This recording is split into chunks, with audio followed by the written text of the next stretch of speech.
Bom dia, meus queridos amigos, ouvintes da Web Rádio Meimei. É uma enorme satisfação estar aqui com vocês no programa Saúde, Espiritualidade Você. Meu nome é Ricardo Cavalcante, sou membro da Associação Médico Espírita de Botucatu e nós nos reunimos aqui todos os domingos, às 11 horas da manhã, na Web Rádio Meimei, para conversarmos, fazermos algumas reflexões sobre temas que são relacionados à nossa saúde, mas olhando diante de uma ótica espírita.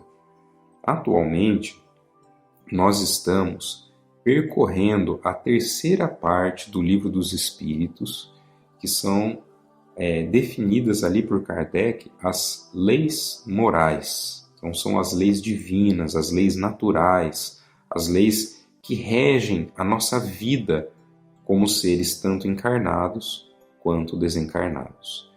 E hoje nós começaremos a conversar sobre o capítulo 4 dessa terceira parte, que é a lei da reprodução. Nesse capítulo nós conversaremos sobre várias questões, desde a reprodução em si, do que significa reprodução, e a gente tentar entender esse significado para a nossa vida. Falaremos um pouco sobre a nossa evolução dentro desse cenário, que vocês vão ver que tem uma relação muito grande. Falaremos também sobre o controle da reprodução, que é um ponto bastante discutido no meio religioso. Há inclusive religiões que se posicionam contrárias aos meios contraceptivos, por exemplo.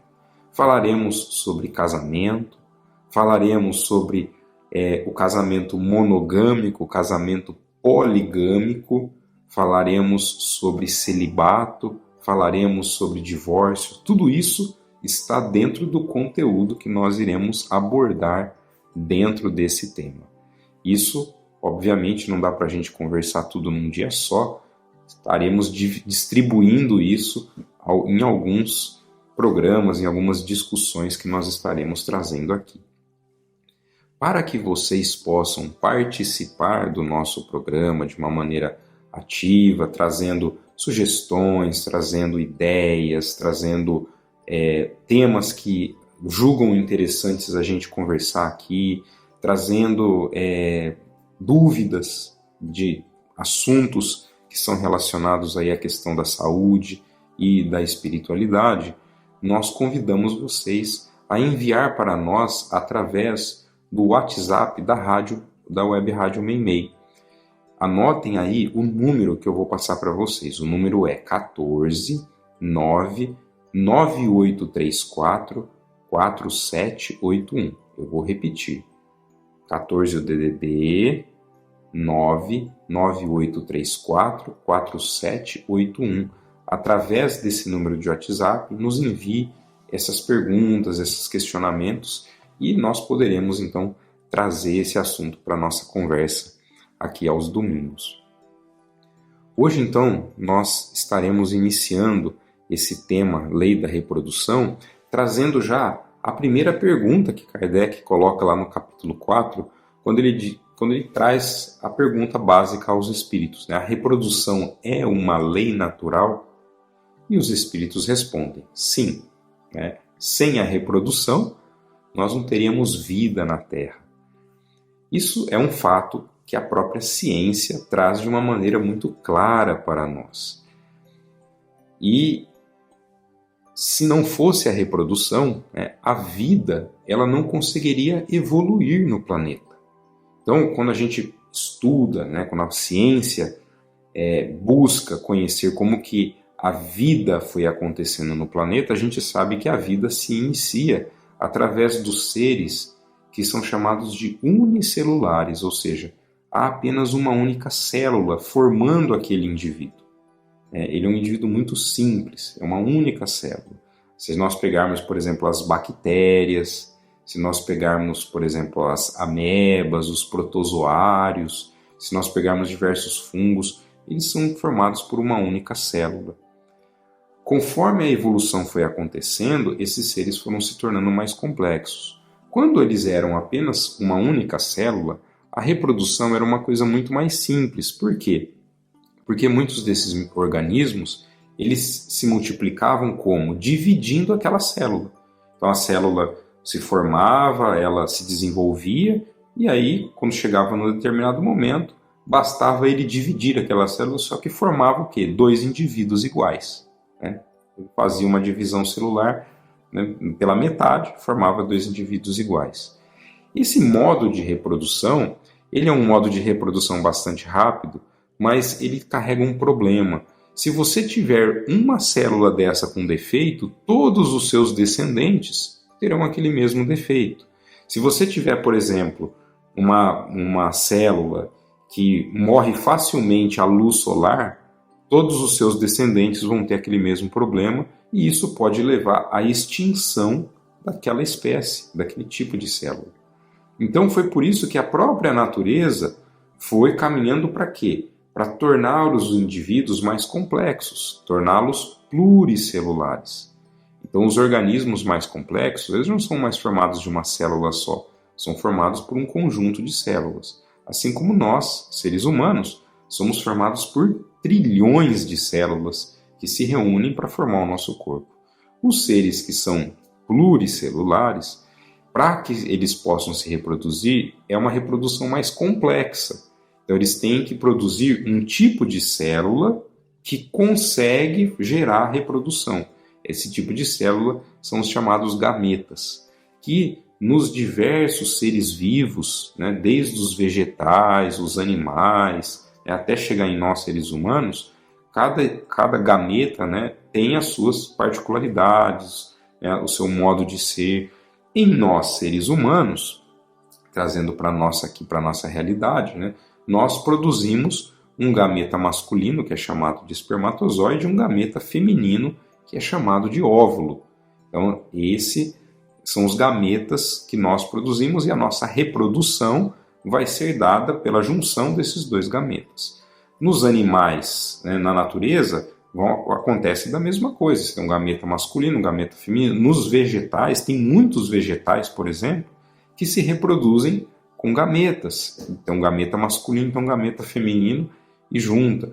Qual que é a grande vantagem de você juntar 2 gametas, ou seja, células de indivíduos diferentes, para formar um terceiro indivíduo, ou seja, aquele filho, aquela filha, é um indivíduo que vai ser o quê? Diferente geneticamente do que é só a mãe, do que é só o pai. É o que acontece conosco. Quando nós temos filhos, né, os nossos filhos levam a nossa carga genética, mas eles não são iguais a nós. Eles são uma mistura. Por quê? Porque pegou metade dos genes do pai, metade da mãe e juntou. Então ele vai formar um indivíduo diferente. E na hora da gente produzir o gameta, né, a gente também não coloca os mesmos genes. A gente faz uma mistura, faz uma salada ali. E isso é proposital. A natureza evoluiu dessa forma por quê? Para garantir o que nós chamamos de variabilidade genética. Em termos de sobrevivência da espécie, né, de qualquer espécie de ser vivo no planeta, quanto mais variabilidade, mais chance de sobrevivência tem. Por quê? Porque as adversidades, elas são muito grandes. E aí, obviamente que aqueles seres que foram gerados e que têm características genéticas que os dão, né, uma condição melhor, esses são aqueles indivíduos que conseguem sobreviver mais. E é assim que as espécies vão sendo substituídas ao longo da evolução da vida no planeta Terra. Então você tem espécies que vão deixar de existir, novas espécies aparecem. E é através do quê? Dessa variabilidade genética. Foi assim que nós, seres humanos, aparecemos no planeta, o Homo sapiens. Quer dizer, nós tivemos os nossos ancestrais que já não existem mais. A gente não tem mais o homem de Neandertal, né, que é o Homo neanderthalensis. A gente não tem mais o Australopithecus. São espécies de humanoides, né, que são muito semelhantes a nós, mas com características um pouco diferentes. E que já não tem mais. Por quê? Porque o Homo sapiens se sobrepôs, ou seja, as características dele, eram mais favoráveis à sua sobrevivência. Então, esse processo, ele é um processo essencial para a vida no planeta. E é muito importante, quando a gente olha para o lado espiritual, a gente ver que esse processo, ele também está acontecendo com o espírito. Quando nós somos criados como seres simples e ignorantes. Quando Deus criou o espírito, isso também Kardec coloca lá para nós no Livro dos Espíritos, nos criou simples e ignorantes. Aquele princípio inteligente, aquele espírito, ele vai caminhar numa jornada até chegar na condição que nós estamos. E nessa jornada, ou seja, nós quando fomos criados, nós habitamos todos esses seres que já existiram no planeta, até chegarmos na condição de seres humanos. Então nós fizemos essa jornada, esse caminhar. O espírito, cada vez que ele interage com a matéria, cada vez que ele interage com o mundo físico, isso gera aprendizado, gera crescimento para ele. Por isso que nós encarnamos ainda hoje. Por quê? Porque essa interação com a matéria oferece para nós os recursos de aprendizado. Estar encarnado é um teste para nós, para sabermos o quanto que a gente conseguiu assimilar de evolução. Então, para o espírito, a evolução espiritual, ela acompanha essa evolução biológica. Então, chegou num ponto que os espíritos que estavam aqui no planeta já precisavam de uma espécie melhor para ocupar. Para quê? Para manifestar a sua inteligência, para manifestar o seu senso moral, o seu livre-arbítrio. E foi nesse momento que surge então o Homo sapiens. Então, o espírito que vinha habitando aqueles humanoides anteriores chegou num ponto que, olha, agora eles precisam ir adiante. Então, surge uma espécie nova através dessa variabilidade genética, permitindo que novas espécies vão aparecendo. Assim como no próprio Livro dos Espíritos, os espíritos dizem a Kardec que a nossa espécie, o Homo sapiens, um dia ela também vai ser substituída. Por quê? Porque vai chegar num ponto que o espírito vai precisar de certas manifestações que talvez nós, na nossa condição de Homo sapiens, não conseguimos produzir fisicamente. Ou seja, a gente vai estar... Por quê? Porque o nosso corpo ele vai se modificando à medida que o espírito evolui. Então, essa evolução ela acontece nos dois planos. Quem quiser conhecer mais sobre esse tema, basta ler o livro Evolução em Dois Mundos, uma obra fantástica de André Luiz, que foi psicografada por Chico. E por quê? O nome já diz Evolução em Dois Mundos, ou seja, André Luiz narra para nós como foi essa trajetória toda do espírito, junto desse corpo físico, caminhando conjuntamente para chegar naquilo que nós somos hoje, para chegar nas necessidades que o espírito de hoje tem, um espírito que o caminhar dele já depende do que? Da sua inteligência, depende do seu livre-arbítrio, do seu senso moral, da sua tomada de decisão. Então isso é muito importante que a gente entenda esse fenômeno. Para entender o quê? Que a reprodução ela é uma lei natural, ou seja, a gente precisa dela para a manutenção da vida no planeta. E quando a gente pensa na questão da reprodução, é muito importante que a gente lembre o seguinte: quando a gente se reproduz, o que nós estamos transmitindo para os nossos descendentes são apenas as características biológicas.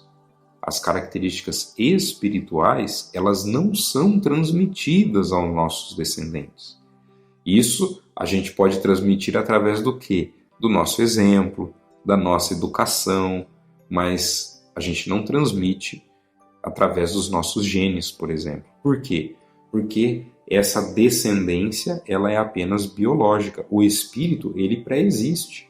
Então, quando a gente recebe, por exemplo, um filho, então o casal gera lá uma criança, um filho, uma filha, o que eles estão gerando ali? Eles estão gerando um corpo físico. Aquele espírito que vai habitar aquele corpo, ele já existe previamente. Ele não é um espírito novo.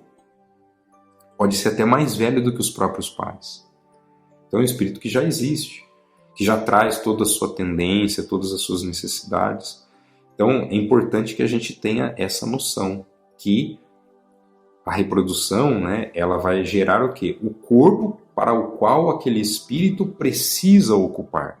Um corpo que tenha aquelas condições. Nós já tivemos oportunidade, aqui no nosso programa Saúde, Espiritualidade e Você, de conversar sobre uma passagem que está lá no livro Missionários da Luz, uma obra do André Luiz, psicografia do Chico, em que ele narra o processo de reencarnação do Sigismundo. No processo de reencarnação do Sigismundo, André Luiz ele traz vários detalhes de como essa reprodução acontece em nós seres humanos. Então, ele coloca, né, que a espiritualidade ela já trabalha juntamente com aquele espírito que vai encarnar, para quê? Para definir previamente quais são as necessidades biológicas que aquele espírito tem para atender o quê? As suas necessidades reencarnatórias. Então, o que ele precisa ter? Quais as condições orgânicas que ele precisa apresentar para que ele possa cumprir com aquele planejamento reencarnatório? Então, o corpo ele vai ser escolhido diante disso. A escolha do óvulo, a escolha do espermatozoide que vai fecundar aquele óvulo é feito mediante essa condição. Então, o próprio espírito, ao se aproximar ali, né, daquela massa de espermatozoides, por exemplo, que são, né, liberadas durante a relação sexual, ele vai o quê? Ele vai se afinizar, né, com aquele espermatozoide que é mais apto a atender às suas condições. E ele magnetiza aquele espermatozoide, que faz com que ele ganhe a corrida, com que ele chegue primeiro lá no óvulo, ele fecunde o óvulo primeiro e permita dessa forma com que aquele espírito reencarne com aquelas condições que são necessárias à sua reencarnação.